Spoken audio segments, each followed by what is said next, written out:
Nangitim kahapon. Akala ko ka makakapala yung anak ko sa akin.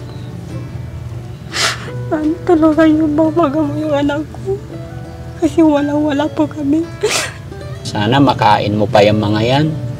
Oo, lalakasan ko pa po yung loob. Uubusin ko pa po yan. Ubusin mo pa pa. Oo. Very good. Kung ganito na palagi, sana kung kung nahirapan ako, sobrang hirap na sa akin, sabi niya.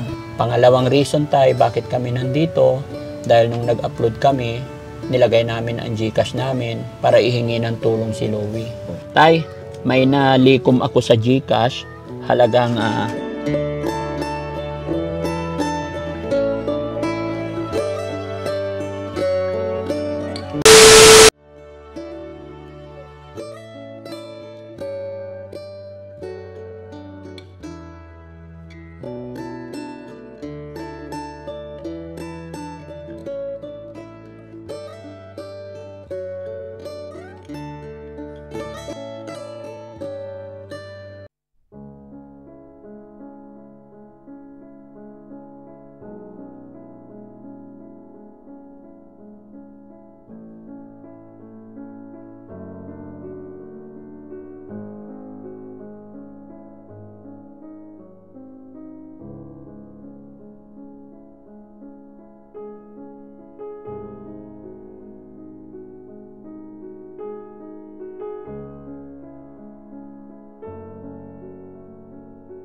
Kay baba to, bro. To, tatlong boys. Kuya Rizky, tsaka si PJ. 1. Baba. 2. Yung tubig. And then, 3. Okay. No? So, ayun, mga kababayan. Thank you, guys. Thank you. So, ayun, mga kababayan, mga kabarangay. Magandang umaga po sa atin lahat. Kumusta po kayo? Yan. Sana po nasa mabuti kayong kalagayan lahat. Panibagong araw, panibagong vlog, mga kababayan.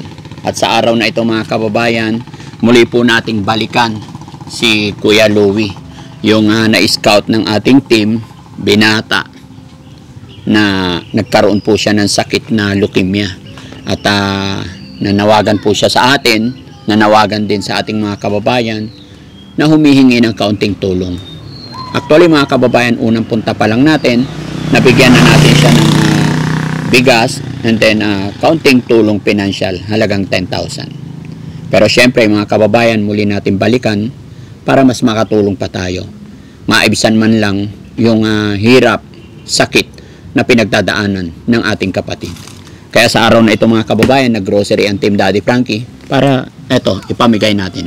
Kaya mga kababayan, samahan niyo po ako at kumustahin natin silang muli. Guys, pakibuhat, samahan niyo ako. Tara!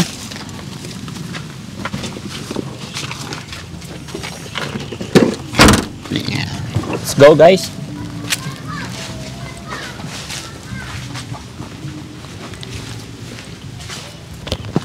Apo, good morning!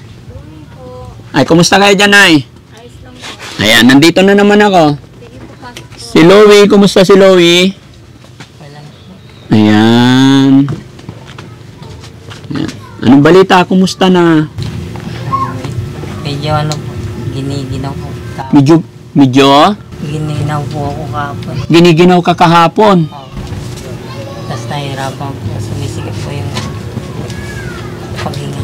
Sumisikip ang paghinga mo. Kaya hindi po ako gano'ng makasalita. Ay, hindi ka nakapagsalita masyado. Hinihingal po kasi ako pag sosobran. Hinihingal ka pag nagsalita masyado. Okay, sige. Kumusta naman? Nay, kumusta naman po kayo? Ayos lang po. Bakit medyo mahina yung energy ni Louie ngayon?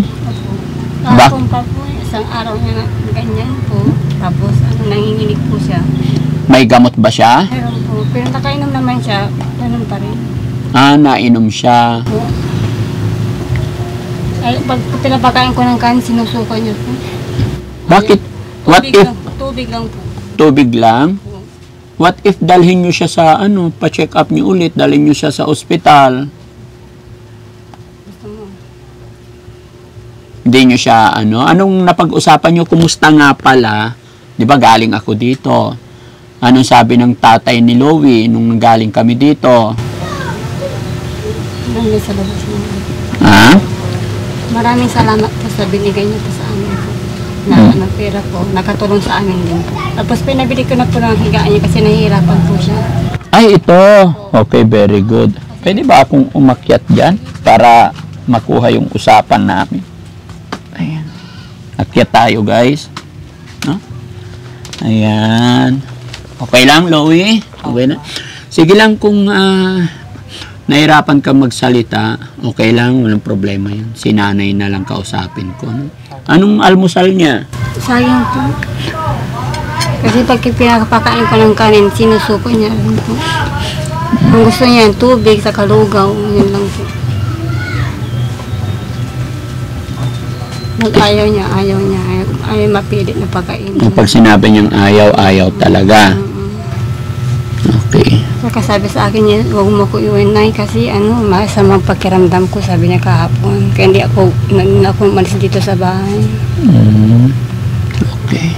Natakot nga ako kasi nangitim na yung bibig niya kahapon eh. Nangitim kahapon. Akala ko mawawala yung anak ko sa akin. Ano talaga yung babaga mo yung anak ko? Kasi wala po kami. Gusto ba mabuhay yung anak ko, sir? Gusto pa niya mabuhay na matagal, lumalaban po ka. Lumalaban siya, Opo. gusto pa. Opo. Pero Nay, pag nandito lang siya, walang mangyayari. Gusto nga niya, mapagamot, pupunta ng ospital po. Kailangan dadalhin nyo siya sa ospital. Opo. Kasi pag dito lang, honestly, no, ang pasyente kasi, pag nandito lang, alam naman na natin na may sakit. Pero hindi natatanggapin po dyan sa Bulingit po. Hindi na siya tatanggapin? Hindi po. Kasi ilang beses na kami pumunta dyan, pinapapunta kami sa Dagupan. Pero sa Dagupan, tatanggapin naman Opo, siya. doon siya. Sa regional. Confine po siya doon. Confine talaga. Upo, Nay. Kasi kahit anong gawin natin, mag-iyak-iyak tayo dito, Nay.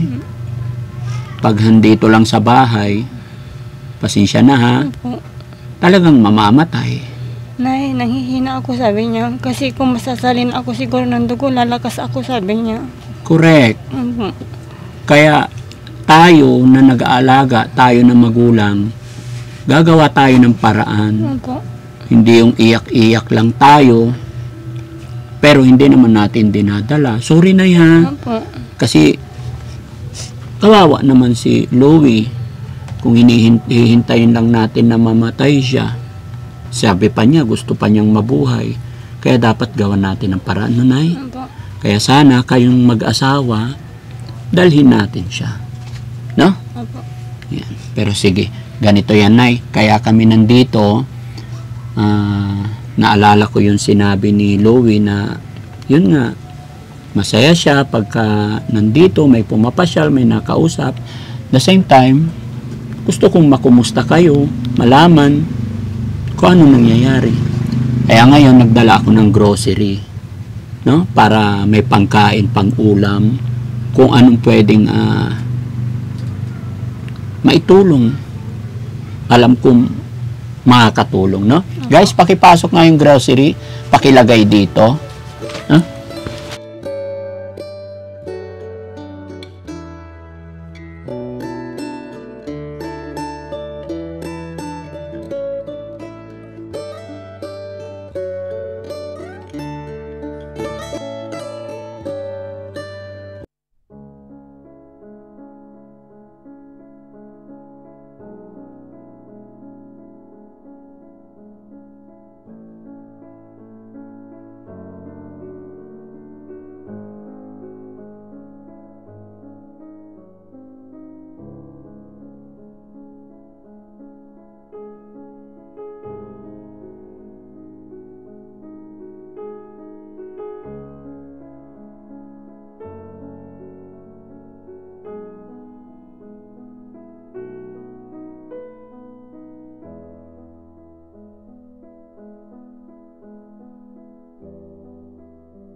Pera na binigay kong 10,000, saan yung ginastos? Pinabili po ko ng gamot niya, tapos pinabili pagkain niya po. Gamot tsaka pagkain. Very good. Saka ito, pinabili ko po. Kaya lang ngayon, Medyo mahina yung kanyang Opo. kalagayan, pakiramdam. Opo. Sa palagay mo na bakit kaya? Baka kumakalat na yung ano sa katawan niya po. Kumakalat yung... Sakit na niya sa katawan na. Kasi pag tuwing kakain siya, sinusuko niya. Kaya sabi niya, huwag niyo akong pagkainan ng kanin na. Sabi niya, anong gusto mo? Tubig lang po. Sabi niya. Ilang araw na siyang tubig lang? 3. 3 araw na. Kahapon nga, nanginginig yan. Akala ko ano na nangyari sa kanya. Sabi niya, huwag niya akong iwan. Dito lang kayo sa tabi ko. Sabi ko, kinumutan ko siya ng ano, makapal. Talaga nanginginig po siya. Giniginaw siya. Tapos na yung bibig niya po. Nangitim na yung Opo. bibig niya. Opo. Saka yung mga ulo niya, masakit na ulo niya. Hanggang dito daw. Masakit na yung buong katawan niya. Opo. Ano sinasabi niya sa inyo? Nay, sabi niya, kung ganito na palagi, sana kunin na ako, kung nahirapan na ako, sobrang hirap na sa akin, sabi niya. Sabi ko, laban lang, sabi ko. Pagod na ako, Nay, sabi niya. Gusto ko na magpahinga, sabi niya. Sabi ko, wag muna, sabi ko, marami ka pang ano sa buhay mo, diba? Sabi ko. Kaya nahihirapan po ako, okay lang po, para sana ako naman. Lowie, kumusta ka naman? Okay naman po. Hindi po kagaya kahapon. Okay, pakiramdam mo ngayon. Parang nahirapan lang po huminga. Kahapon nahirapan kang huminga. Kahapon nabigla lang kahapon. Nabigla ka. Opo. Bakit ka nabigla? Saan ka nabigla? Hindi ko din po alam eh. Baka kulang lang po siguro sa pahinga. Kulang sa pahinga. Kasi minsan po, nagigising na ako ng alas 3, hindi na ako makatulog. Parang kulang sa tulog siguro. Kaya nagkakagaling. Maaga kang nagigising. Opo, hindi na po ako makatulog. Lowie, kaya kami nandito. Ayan, may pasalubong kami sa'yo. Nakikita mo? Opo. Salamat po. Happy ka ba? Opo, masaya po. Sana makain mo pa yung mga yan. Oo, lalakasan ko pa po yung loob. Uubusin ko pa po yan. Uubusin mo pa pa. Opo. Very good. Kaya namin binili yan. Nag-isip kami. Gusto namin makarecover ka. Ha? Opo. Kailangan matibay. Kaya mo yan. Malalagpasan mo yan. Opo. Lakasan mo pa yung kapit mo kay God. Nanay, Opo. mag-pray pa tayo. Habang may buhay, may pag-asa. Ang tatay niya, nasaan po? Nasa labas po siya. Pwede bang tawagin natin si tatay? Ay, ayan si tatay. Tay, magandang pasok ka tay, doon ka. Hindi ka niya. Tabi ka kay nanay. Yan mga kababayan, si tatay kasi, unang punta namin, hindi namin siya naabutan. Ayan, kasya kayo. Magandang umaga tay. Anong pangalan niyo po? Obin po. Oh? Obin ho. Oben. Ilang taon na si tatay? 51 ho. 51. Tay Oben, nabalitaan, alam mo naman na siguro pangalawang punta na namin. Gaya ng sinabi ko, kaya kami nandito para kumustahin ulit si ito anak nyo. Kaya nagdala kami ng grocery. Baka sakali makatulong. Ano nangyari sa mata mo tay? Ba't puti yung isa? Na ano ho, na tirador ho. Natirador. Buti hindi nabulag. Malabo ho. Malabo. Pero yung isa okay naman. Okay po. Tay, kumusta naman ang buhay? Ito, nag-aihirap po. Naghihirap. Kumusta po si ano pangalan niya? Louie po. Louie, kumusta na si Louie? Ano, natagal na nakahiga ho. Tagal na nakahiga. Walang magawa kasi. Bakit po? Ito, pag ano, nakakahanap din pero iyan sa kanya.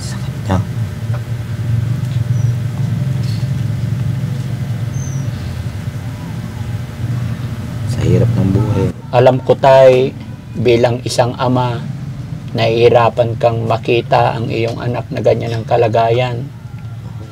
Alam kong ginagawa mo ang lahat bilang isang ama. Pero anong nararamdaman mo tay? Anong masasabi mo pag nakikita mong ganyan yung anak mo? Nahirapan po pero hindi ko masasabi sa kanya.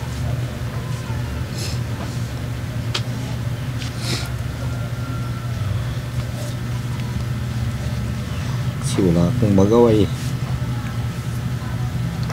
Wala ka pong magawa bilang ama? Oo. Paggamot niya, wala akong maano ka sa kanya eh. Wala ka, pera kasi. Ang hanap buhay ko lang, nagagawa ng kubo lang. Yun lang.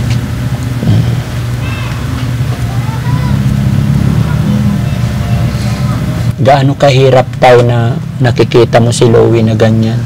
Gaano kasakit bilang isang ama? Masakit po. Kasi wala akong magagawa kasi. Wala akong magawa eh. Masa, gusto kong ipagamot. Wala akong magawa.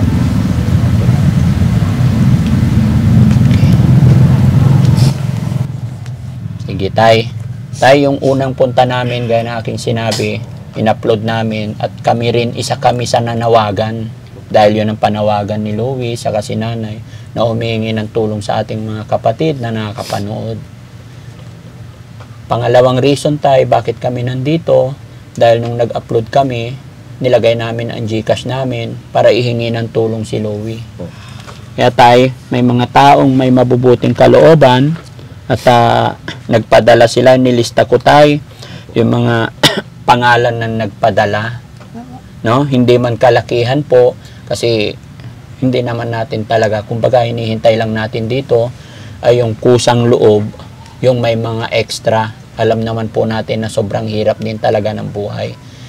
Kaya salamat po sa mga taong nagpadala, mga kababayan, no? Ito po, may nagpadala sa GCash ko, mga kababayan, 500 pesos, pero hindi po siya nagpakilala, pero siya po ay taga Pampanga. Tumawag pa po sa akin, sinigurado kung dumating ba talaga kay Daddy Frankie, which is tama at maganda yung ginawa nila. Kasi mahirap pa nagpapadala tayo na hindi natin nakakausap kung sino, no? Pero basta yung GCash na nilapag ko under of my name, Frankie Bugarin, nakakasiguro naman na yun dahil hindi nila basta-basta magagaya yun, no? Pero yung iba nga ay tumatawag muna talaga sa akin bago magpadala, no? Dahil maraming scammer, no? So yung tumawag sa akin na from Pampanga, maraming salamat po, no? Tapos kay Micaela Sanggalang, 1,622. Tapos meron pa tayong isang kababayan dito na itago na lang natin sa pangalang Ma'am JR. Hindi po kasi siya nagpapabanggit, no? Pero kahit hindi po sila nagpapabanggit, alam kong mapapanood nila at pag nakita at narinig nila to, alam nila na sila ang tinutukoy natin. Kaya ako po to sinabi para makita rin ng mga nagpadala proof, katunayan na iparating ko kay Louie. Dahil gusto ko po talaga transparent. Although yung mga nagpapadala na pa 50-50, 200, hindi na talaga namin nakukuha yung pangalan, no? Kaya sa lahat na nagpadala, mga kababayan, maraming salamat po sa inyong lahat. At ito yung napakalaking bagay po. Tay, may nalikom ako sa GCash, halagang 15,000. Tay, bibilangin ko, kinakamay mo, Tay. 1, 2, 3, 4, 5, 6, 7, 8, 9, 10, 11, 12, 13, 14, 15,000, Tay. Salamat po sa lahat ng nagpadala ho. Salamat po, malaking salamat po. Maraming salamat sa inyo. Kung wala kayo, wala to eh. Laban lang, Tay. Thank you kay Lord. Thank you sa Lord. Thank you kay Lord. Marami siyang ginagamit na mga tao para mapagaan yung bigat, hirap na dinaramdam ninyo. Laban lang tayo at huwag tayo mawala ng pag-asa. No? Umiiyak si tatay. Ba't naiyak na si tatay? Tulong na po sa amin. Maraming salamat sa iyo. Alam mo na wala kami sarili. Walang-wala. Gaano nga ba kahirap talagang buhay ngayon, Tay? Maghanap buhay. Oo nga eh. Hindi pa tapos ho, nakukuha na ho. Hindi pa tapos yung trabaho mo, Na ano pa daw. nakukuha mo na yung sweldo. Opo. Ganun ba lagi? Ito sir eh. Kaya ang ending, wala nang ipon, no? Sana tayo makabili kang gamot ni Lowy. Opo. Si nanay naman, Nay, anong masasabi mo sa mga nagpadala, nagpaabot ng tulong? Maraming salamat po sa inyong lahat po. Sana natulungan niyo po yung anak ko po. Pampagamot niya po. Kahit mahirap po, kinakaya po para sa anak po.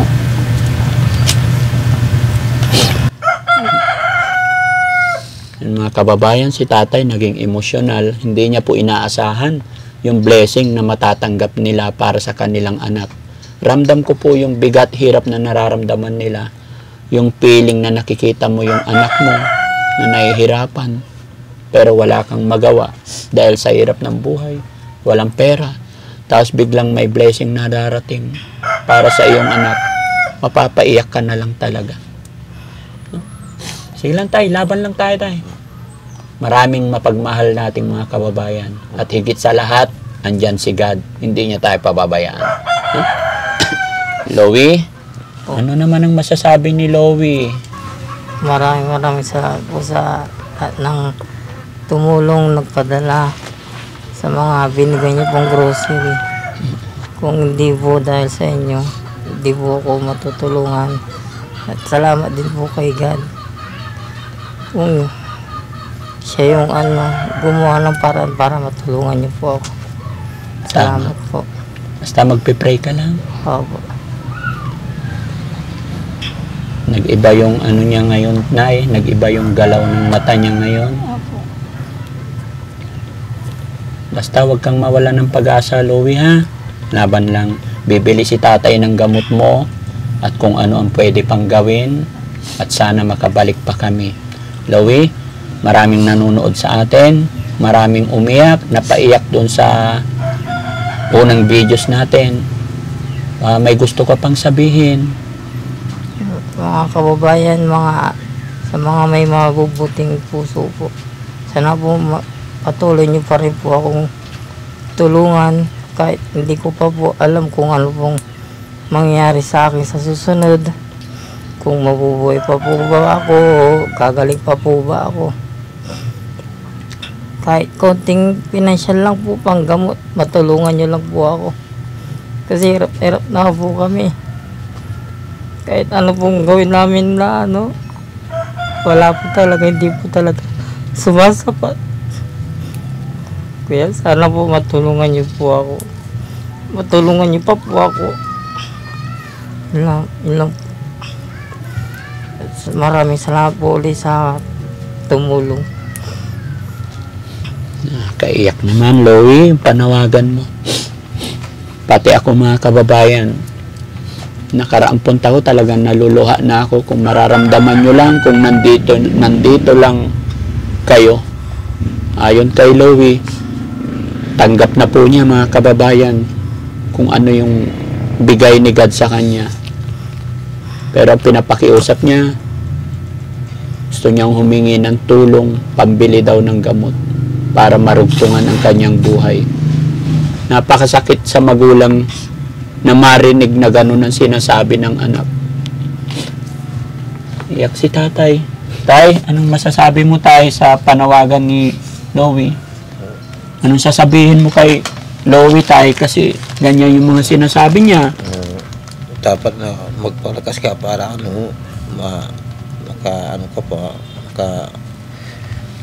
makatayo ka dyan na hindi habang buhay na ganyan. Sana maano ka pa, marami kang tutulong sa'yo. Naawa na ako sana kung ganyan. Pero tayo, wag po tayo mawala ng pag-asa. Paulit-ulit kong sinasabi dahil si God lang po ang lahat, no? Opo. Okay. So, tayo, Nay, sana nakatulong po ang Team Daddy Frankie at ang perang iyan. Salamat No? po. Maraming salamat din.